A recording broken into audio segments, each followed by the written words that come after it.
Giampaolo Pedron, direttore di Confindustria Veneto. Qui con la CIA un nuovo sodalizio da parte di Confindustria?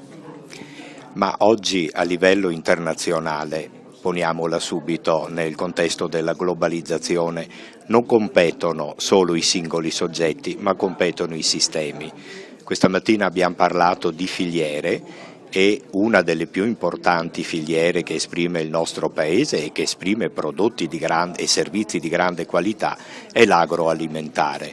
Pertanto è naturale che componenti di filiera come l'agricoltura e la CIA nella fattispecie e come l'industria e Confindustria sempre nella fattispecie non vogliano solo, ma debbano collaborare fra loro. Qualche anticipazione invece per la tecnologia, magari in processo di sviluppo per il 2015?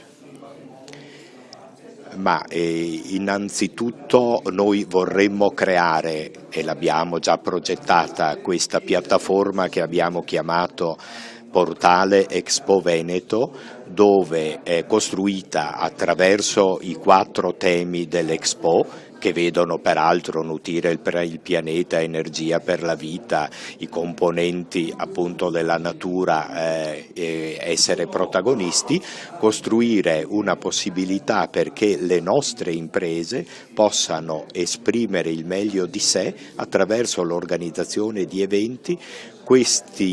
Gli eventi verranno raccontati nel portale in 24 lingue, tradotti in 24 lingue, in modo tale da renderli immediatamente accessibili allo straniero che viene a visitare l'Expo.